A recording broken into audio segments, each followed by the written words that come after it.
एक बार की बात है, गौतम बुद्ध एक शांत हरे भरे गांव में अपने शिष्यों के साथ रुके हुए थे।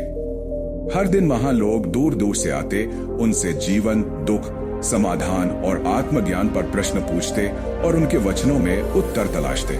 एक दिन एक युवक जो अत्यंत व्यथित था, बुद्ध के पास पहुंचा। उसके चेहरे पर बेचैनी, उलझन और भारी मानसिक थकावट साफ देखी जा सकती थी।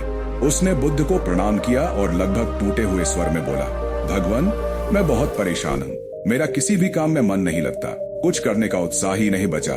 पढ़ाई शुरू करता हूँ पर कुछ ही देर में मन उठ जाता है। काम करता हूँ लेकिन कुछ समय बाद ही निराशा घेर लेती है। कुछ दिन एक लक्ष्य बनाता हूँ लेकिन जल्द ही लगने लगता है कि उसमें कोई रुचि नहीं है। अब तो जीवन ही व्यर्थ और दिशाहीन लगने लगा है। कृपया मुझे राह दिखाइए।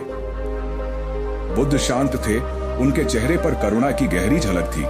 उन्होंने युवक को ध्यान से देखा और मुस्कुराते हुए बोले, तुम्हारी बात समझ में आती है।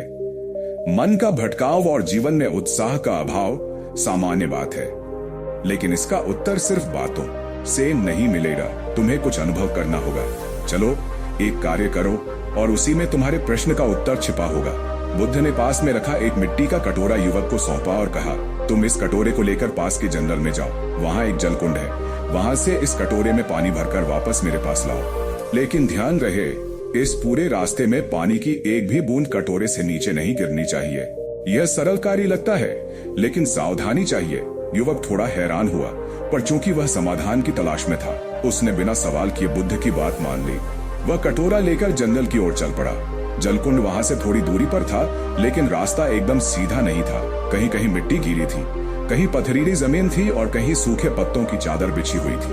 पानी भरने के बाद जैसे ही वह लौटने लगा, उसे एहसास हुआ कि यह काम उतना आसान नहीं था जितना वह सोचकर चला था।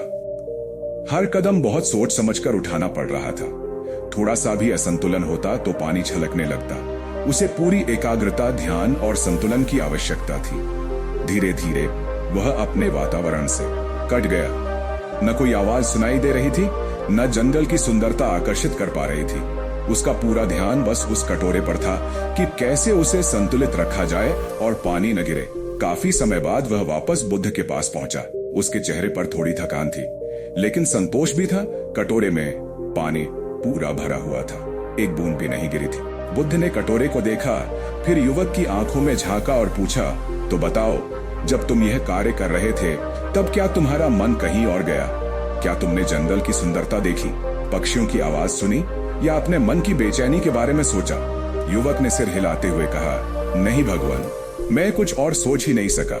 मेरा पूरा ध्यान सिर्फ इस बात पर था कि पानी न गिरे। मैं इतना सजग और केंद्रित हो गया था कि आसपास की दुनिया जैसे गायब ही हो गई।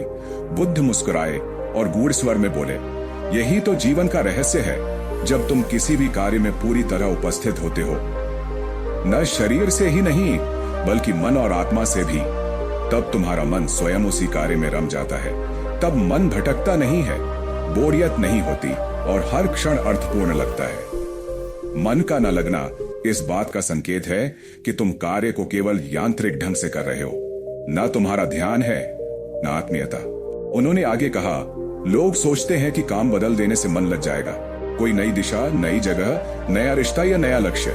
लेकिन समस्या बाहर नहीं है। समस्या यह है कि हम कोई भी कार्य करते समय उसमें पूरी तरह डूबते नहीं हैं। जब तुमने इस छोटे से काम में केवल एक कटोरे में पानी लाने में पूरी चेतना लगा दी, तब तुम्हें एक पल के लिए भी बोरियत या ऊब नहीं हुई। यही ध्यान है, यही सच्ची उपस्थिति है और यही समाधान है।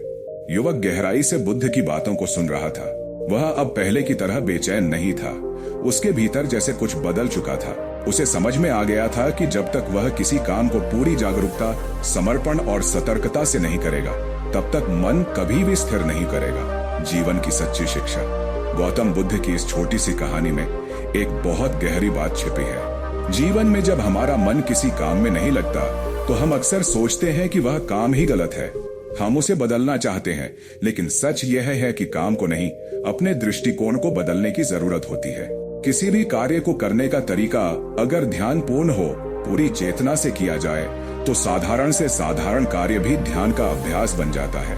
फिर काम छोटा हो या बड़ा, आसान हो या मुश्किल, मन उसमें लगने लगता है और हम उसमें आनंद अनुभव करते हैं।